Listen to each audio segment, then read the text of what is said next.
Chinese TV.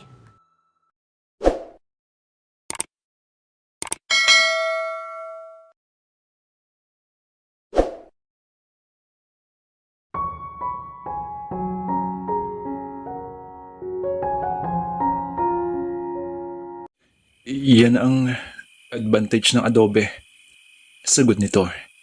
At bagamat nakikita ni Dominic ang guilt sa mga mata nito, ay nahihimigan niya sa tinig ni Andrea ang pagmamalaki na naisip nitong ideyang iyon. Adobe?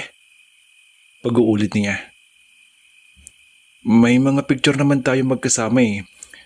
Ang sabi ko'y simpleng kasalan lang ang ginawa natin sa huwes at bigla ang dahil ano? Anong dahil? Sabi niya. Halos sumpa niya ang kaharap. Dahil may nangyari sa atin at Andrea naman, God! Ginawa mo yun? Natutop niya ang noo. Nakapaniya ang pawis na biglang nagsulputan. Pakaramdam niya ay papanawan siya ng ulirat. Hindi siya makapaniwala sa ginawa nito. Hindi siya makapaniwala dito. Ano na naman kaya ang nasa isip nito? At bakit ginawa niya ang bagay na iyon? O baka naman natutulog pa siya? Dahil kahit anong gawin niyang pag-iintindi ay hindi niya maintindihan ang ginawa nito. Siguro kailangan niyang pikpikin ang kanyang mukha, ang kanyang pisngi, o kaya pingutin ng ilong para magising siya sa bangungot na ito. Pero sa kasamaang palad, habang lumilipas ang mga sandali, ang inaasam niyang panaginip o bangungot ay unti-unting lumilinaw tulad sa tubig sa batis na isang katotohanan. At saka patuloy nito. May ipinadalang antigong bedsheet si Mami sa atin. Regalo raw niya. Kay Lola pa raw iyon. Nung bagong kasal sila ni Daddy, ay iyon din regalo ni Lola sa kanila. Ingatan ko raw. Grabe. Grabe na ito. Parang commercial sa telebisyon. Mariin siyang napapikit at inilihamos ang palad sa mukha. Muli niyang iminulat ang mga mata at tiningnan ng mariin ang babae. Siguro iniisip ni Andrea na mawawala ang kanyang ina bago malaman nito ang katotohanan, ang kasinungalingang ginawa ng babae, ng anak pa nito. Isinatinig niya rito ang nasa isip. Huwag ka mag-isip ng ganyan, Dominic. Hindi ko iniisip na kamatayan ni Mami ang sinasabi kong iyon. Nakita niya na tila nasaktan ito sa sinabi. Sa bangungot hindi ko nga gustong isipin na mawawala si Mami. Kinokontrol nito ang pagsinghot na tila maiiyak. Makikita niya na may kung anong sakit ang nagpantay sa mga mata nito at hindi pa kunwari iyon. He had seen that kind of pain in her eyes nang namatay ang papa nito. Naandun siya. Sabi nito, kung wala siya roon, ay baka hindi nito nakayanan ang pagkamatay ng ama nito. Daddy's girl kasi ito. At hindi makuha ng mami niya na konsalahin siya dahil ito man ay nabigla rin at namimighati ng husto sa pagkamatay ng asawa. Other times, lalambot ang loob niya sa nakitang pait sa anyo nito. Muli ay iminulat niya ang mga mata. At si Mamang, naisip mo na bang posibleng makarating niya kay Mamang? Yung mga ginagawa mo kasinungalingan? Muli ay gumuhit ang guilt sa mukha nito. Hindi ko matiyak kung bakit ko nasabi yun eh. Ang tanging konsolasyon ko ay wala rito sa Pilipinas si Tita Selma. It's typically you, Andrea. Mariing sabi niya. Kasabay ng pagkakahinga ng maluwag na wala sa Pilipinas ang mamang niya at mananatiling nasa Amerika ng isang buwan. Sa tuwini hindi ka nag-iisip sa maaari magiging bunga na mga ginagawa mong yan. Wala kang iniintindi kundi ang sarili mo eh. Dominic, please. Puno ng pagkakumbaba ang tinig nito. Isang linggo lang naman si Mami rito eh. Kalimutan mo ni Andrea. Sa pagkakataong ito, hindi ko sasakyan ang kalokohan mo. Sabi niya na may mariing kasamang titig sa babae. Not this time, Andrea. Hindi ako makapaniwala na nagsinungaling ka sa mami mo. Alam mo bang iniisip mo, ha? Alam mo ba yung mga ginagawa mo? Hindi mo ba naisip yun? Dominic, makinig ka naman sa akin, oh. Marahas niyang hinarap ang kababata. Hindi. Hindi ako makikinig sa'yo. Duro-duro pa niya ang dibdib nito. 23 ka na. Kung makaakto ka para kang 15. Andrea, gumising ka nga. Grow up, please. Dinampot niya ang briefcase at humakbang palabas ang silid. Nabigla si Andrea sa naging reaksyon ni Dominic. Minsan man sa buhay niya ay hindi niya nakaringgan itong nagtaas ng tinig sa kanya. Nakagat niya ang ibabang labi. Kung hindi siya tutulungan ni Dominic, malaking kaguluhan ito. Paano tatanggapin ng mami niya ang kasinungalingang nilubid niya? 23 ka na, Andrea. Tapos umaakto ka pang parang 15. Andrea, wake up! Wake up! Gumising ka nga! Masakit ang salitang binitawan nito. Marami sa mga kalokohang ginawa at pinagagawa niya ay planado lahat. Para lang makuha niya ang atensyon ng lalaki, planado na ang lahat. Hindi siya responsable at hindi rin siya immature. Pero kailangan gawin niya lahat iyon para lamang manatiling nakukuha ang atensyon ni Dominic. Paano niya magawang ipaalam dito na mahal niya ito? Na mula pagkabata ni Laya, taglay na niya ang damdamin niyang iyon para dito. Nagawa na niyang lahat. Mag-display ng iba't ibang boyfriend para pagsilosin ito. Hindi lang yun. May isang boyfriend din naman siyang nakuha ng kaunti ang damdamin niya. At ipinagpasalamat niya iyon dahil kahit papaano ay may lalaking umagaw sa atensyon niya mula kay Dominic. But Dominic said something that one long ago night that had her totally dump her boyfriend. Binigyan siya nito ng pag-asa na magkaroon ng katuparan ang damdamin niya para sa lalaki. Na may pagtingin din ito sa kanya maliban sa pagtingin kapatid. Pero nagkakamali siya. Tila siya apoy na binuhusan ng malamig na tubig. Sa mismong gabing iyon, ilang taon na nakaraan, ay sinaktan siya ni Dominic. Pero hindi niya makuha magalit dito. Ipinasya niya magtungo rin sa Maynila na magtamo siya ng kolehiyo upang kahit papaano ay muli silang magkalapit. Iyon ay sa kabila na pagtutol ng mami niya. Nang narito na siya, ay sinikap niyang kuhanin ang atensyon nito na sa wari ay naukol na sa maraming bagay. Siguro, naging selfish siya doon sa parting iyon. Pero hindi niya mapigil ang sarili. Ang buhay niya ay umikot na sa lalaki. Kaya naroong magpasayawa at ipagduldulan ang sarili sa paraang hindi obvious. Pero baliwalang lahat iyon kay Dominic. He was attentive to her every needs. Yes, he wouldn't say no to her. Pero ang ginagawa nito ay para lamang yaong sa matalik na magkaibigan o magkapatid. Hanggang nitong nakalipas na 3 buwan, ay ipinakilala nito sa kanya ang bagong girlfriend nitong si Sarah. Lalo lang siya nakadama ng insecurity. Sarah was everything she wasn't. Ang tanging konsolasyon niya ay hindi si Sarah ang seseryosohin ni Dominic. Hindi niya ito gusto para sa lalaki. And maybe she had gone too far this time. Ang mami niya ay involved. Ang mami niya na totoong boto kay Dominic ay hindi minsang sinabi sa kanya na sana ay ito ang mapapangasawa niya.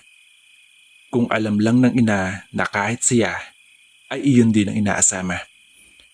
Pero kung bariin ay kapatid lang talaga ang turing Dominic sa kanya, kahit pa yata maghubad siya sa harap nito, ay baliwala rito. Kung hindi lang naman siya masyadong mapapahiya, ay matagalan na itong pinikot. Paano na ngayon? Hindi niya inaasahang tatanggihan siya nito sa tulong na hinihingi niya rito.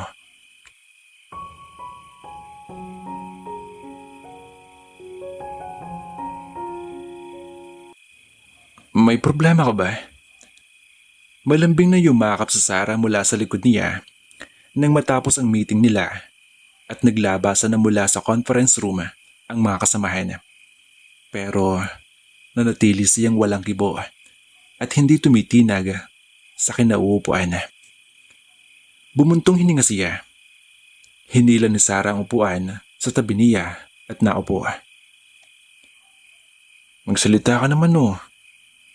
So, ano ngayon?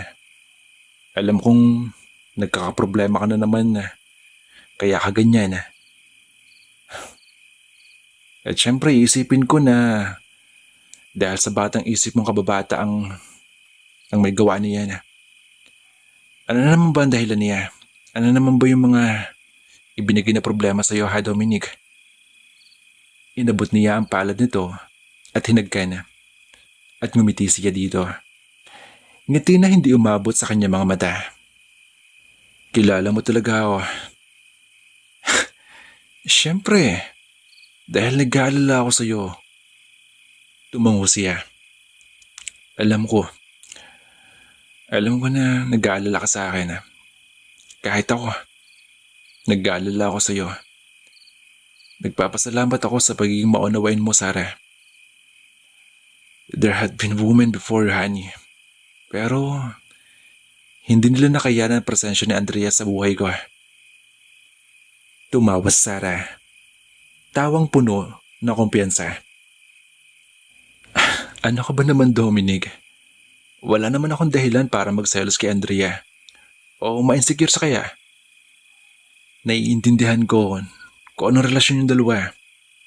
Wala ang kapatid na babae at nag-iisa siyang anak. Magkasama kayong lumaki. Para na nga kayong magkapatid. Inako mo ang responsibilidad mo sa kanya tulad ng isang nakakatandang kapatid. Kaya yung atensyon mo, ibinuhos mo sa kanya. Tumingin siya kay Sarah. Tinitigan niya ito. Nakatitig din ito sa kanya. Naghihintay na kasunod niyang sasabihin. Isang malalim na buntong hininga ang ginawa niya bago siya nagsalita. Ipinaliwanag niya sa girlfriend ang problemang dala ni Andrea kaninang umaga. Kung nag-hysteria sa Sarah at nagsimulang magalit, ay maiintindihan niya. Subalit mula na magkaroon sila ng mutual understanding sa isa't isa, ay hindi niya nakitaan ng ganoon ang dalaga. Hindi pa niya nakita nagalit sa Sarah o nawala man lang ang poise. At pagkatapos itong marinig ang sinabi niya, ay nanatili itong kalmante. It was as if her face was carved in stone because there was no emotion whatsoever. Ilang taon na nga pala siya ulit? Tanong nito maya-maya. 23. 23 na siya. Inilihamos niya ang palad sa mukha. Siguro, may crush sa'yo yung babaeng yun. What? Kunot noong napatitig siya rito. Kung ang pagbabasehan ko ay mga ginawa niyang pagkuha ng gusto ng atensyon mo, ay alin na lang sa dalawa mga dahilan. Una, may gusto sa'yo si Andrea. Pangalawa, masyado mo siyang na-spoil. Marahas ang ginawa niyang pag-iling at sinabihan iyon ng matabang na tawa. No, nagkakamali ka, Sarah. Kilala ko si Andrea. Kilala ko siya. Ilang boyfriend na nagdaan sa kanya. At iyon mula pa nung tumuntong siya ng 13 anyos. Mas paniniwalaan ko ang pangalawang assumption mo.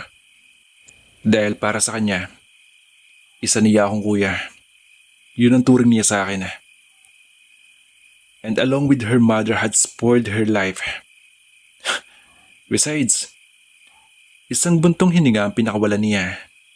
Napatitig siya sa kawalan. There was this time when I offered to be her boyfriend for real. Na-reject niya ako yung ideyang yun. And if she had crushed on me, as you were trying to presume, that would have been her chance. Imagination or not, nakasilip si Dominic ng kapirasong emosyon sa mga mata. Tila kumalma ang mga iyon. Sabi mo ay may boyfriend siya. Bakit hindi ang boyfriend niya sinabi niya sa mother niya na pinakasalan siya? Tumidig siya sa babae at ngumiti. Kung makikilala mo lang ang boyfriend niya, sasang-ayon ka sa akin na kung ito ang sinabi niya kay Tita Constancia na pinakasalan niya, natitiyak kong napugto ang hininga ng mami niya sa mismong oras na iyon. Hindi na niya idinuktong ang sinabi ni Andrea sa kanya na siya mismo ang gusto ng mami nito na mapangasawa. Narinig niya ang buntong hininga ni Sarah. Muli itong tumingin sa kanya. Anong problema sa kanyang boyfriend? Isa kasi siyang gym instructor. All muscles and no brain. Kipit balikat niya. Mahaba ang tila alambreng buhok na sawari ko eh. May nagsilo po mga kung ano-ano insekto. Napangisi siya habang gumigitawa sa isip niya ang boyfriend ni Andrea. May hikaw sa tainga at hindi ako magtataka kung gumagamit din ng drugs ng lalaking yun.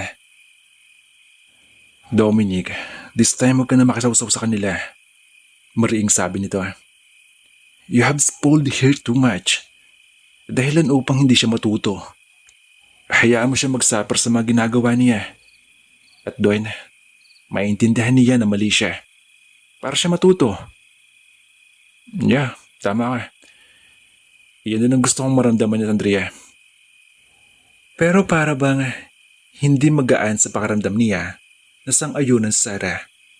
Ngumiti ito, yumuko sa kanya at mapasok na hinagka ng mga labi. Parang kinikiliti siya.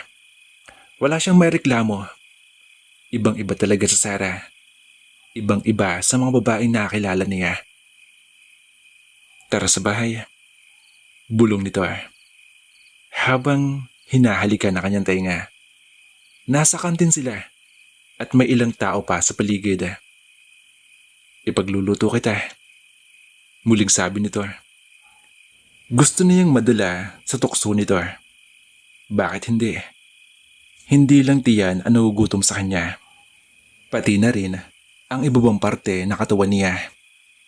Magaling ito magluto at hindi niya may tatanggi yun. Magaling din ito sa ibang bagay tulad ngayon.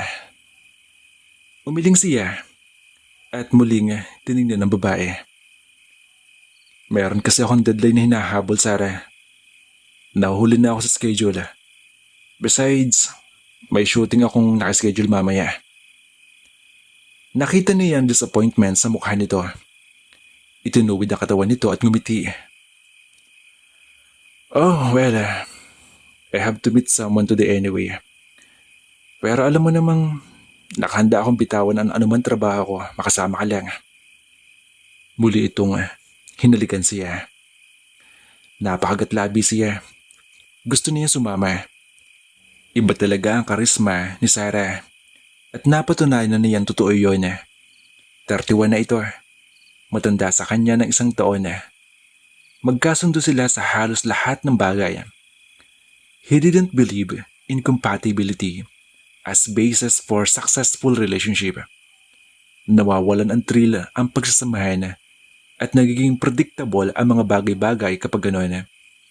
Naniniwala siyang pinupunan ng bawat isa ang kakulangan ng isa't isa. Pero ang pagkakasundo nila ni Sarah ay hindi nagbibigay ng pagdududa.